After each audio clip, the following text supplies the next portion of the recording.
Good evening, motards. After I dropped the episode on bike security, a few of you asked, what about bike jacking? Have I been a bike jacking victim?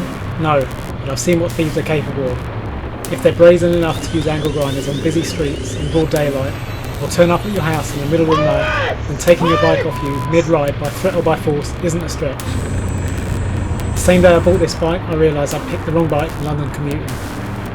And after you've spent hundreds or even thousands sorting out bike security at home and work, the next question is, what about when you're out riding? Because on the road, you're exposed. And yes, bike jackings and attempts do happen across the UK. Now let's put it into perspective, it's still rare. I've been commuting through London for 14 years, riding bikes that thieves would like, and I've never been jacked. So don't be paranoid, but if you can preempt it, or you've ran through different scenarios and what you might do, the better prepared you're going to be. In this series, we're going to cover everything you need to know to avoid getting jacked on London and UK streets. In this episode, we're going to start with detection, how to clock hijackers before they strike. In later episodes, we're going to get into prevention, the habits and the mindset that make you a hard target, seizure tactics and counters, the dirty moves they use to take control, and how to shut them down, evasion tactics, how to spot the trap early, escape clean and avoid escalation, and finally, the worst case scenario, when you can't get away and why your life comes first. Rule number 1, stay hyper alert, check your mirrors, trust your instincts. Let's get into it. Detection. How to spot a hijacker before they strike. The very first red flag, 2 up on a bike or scooter. That alone should put you on alert. Appearance. The individuals. Watch out for North Face ninjas, riders in balaclavas, hoodies, face guard, anything that hides their identity. Look for tracksuits, TNs, Nike Air Max, no gloves, no protective gear. They're not dressed to ride, they're dressed to run. No helmet or flip-up style helmets. Quick to disguise, quick to drop.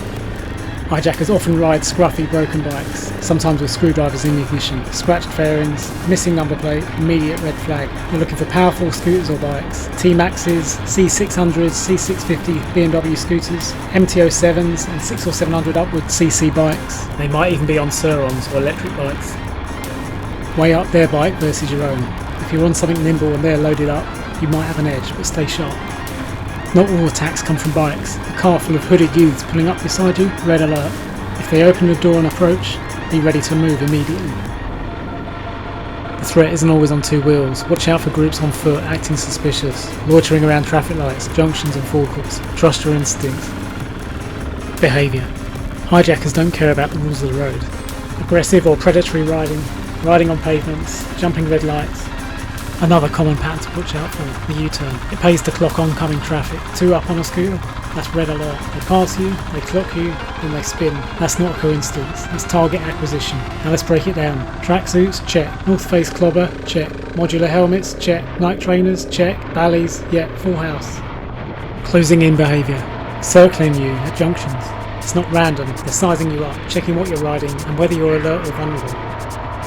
Next comes the boxing in, 1 bike in front, 1 behind, no way out unless you've left yourself a gap.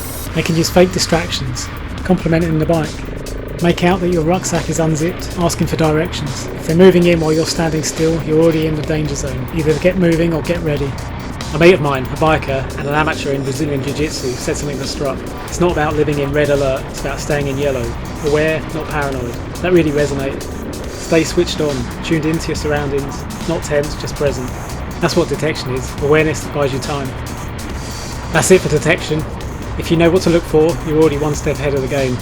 In the next episode, we look at prevention, how to make yourself a harder target with smart habits, solid positioning and always staying 1 move ahead. Spotted something dodgy before it kicked off? Maybe clocked a bike with no plate, or someone circling at the lights. Drop your experience in the comments, it could help someone else spot the signs before it's too late. Hit subscribe so you don't miss episode 2.